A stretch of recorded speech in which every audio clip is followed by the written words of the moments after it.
Hello there, this video is about multiplying surds. The first question is simplify the square root of a times the square root of a. Now, what we do when multiplying surds is we just multiply the number or the term that's inside the root. So a times a is a squared. So we get the square root of a squared. Now, a square and a square root are opposites, so they actually cancel each other out. So they cancel each other out, so you're left with a. Now, if I were to give you a numerical example, so root 6 times root 6, 6 times 6 is 36, so the square root of 36 is 6. Another example, root 11 times root 11. 11 times 11 is 121, and the square root of 121 is 11. So basically the rule is if we multiply a number by itself, we end up with that number or term. So the square root of k times the square root of k is just k. So the square root of a times the square root of a is a. Square root of 6 times the square root of 6 is 6. Square root of 11 times the square root of 11 is 11. And the square root of k times the square root of k is k. So if you try and just remember that rule, that when you multiply a letter that's under a root, a surd by itself, you're just going to get that term or that number. Okay, so let's look at a different example. Root k times root 6. So all we have to do is just multiply them. Now they're not the same number, not the same term, so k times 6 is 6k.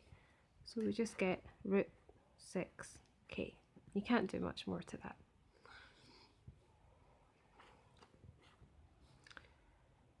Root 5 times root 20. So we multiply the numbers inside.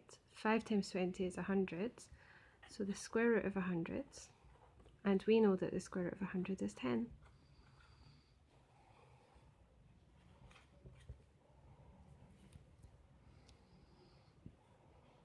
Root 12 times root 3.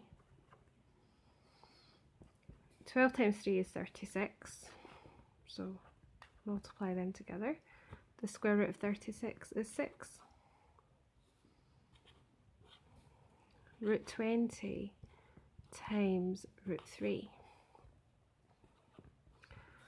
20 times 3 is 60, so the square root of 60. Now, we don't leave the answer like that. Now, that's not a square number, so we can't just get an answer from that. So what we have to do is simplify it. So if we refer back to the videos that I did before about simplifying surds, this will show you how to simplify it. So 1 times 60, 2 times 30, 3 times 20, so we're looking for all the factors, 4 times 15, 5 times 12, and 6 times 10. So I didn't have to go that far. Now I can see my highest square number is 4, so this is the pair that I'm going to choose. Square root of 60, if we simplify that, square root of 4 times the square root of 15. Square root of 4 is 2, and we can't simplify 15 anymore, so we get 2 root 15. Okay, let's have a look at another example. So example I. Now this time we have a number before the root. So what we have is 3 root 2 times root 2. Now that root 2, remember, is on its own, we don't have a number before it, but really that means 1. So 3 root 2 times 1 root 2. And you can put the 1 in if it makes more sense. So what we do is we multiply the numbers separately. 3 times 1, that gives me 3. And then root 2 times root 2. Now referring back to this example here, root a times root a is a, which means root 2 times root 2 is 2. So that means we have 3 times 2. And that gives me 6.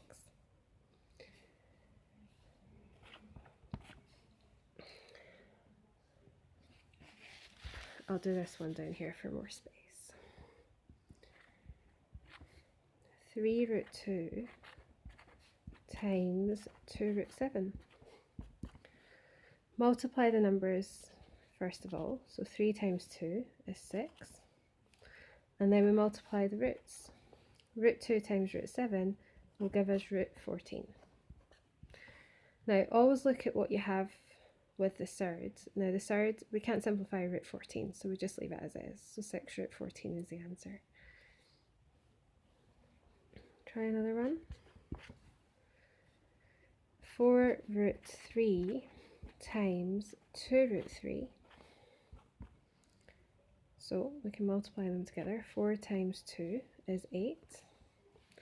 Root 3 times root 3. So referring back to the first rule that I gave you here, root a times root a is a, which means that root 3 times root 3 is 3. So 8 times 3. And that gives me 24. Okay, I'll try one more example.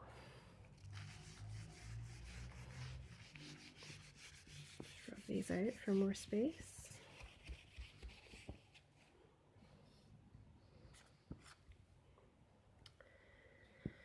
Two root 6 times 3 root 3. First of all, multiply the numbers.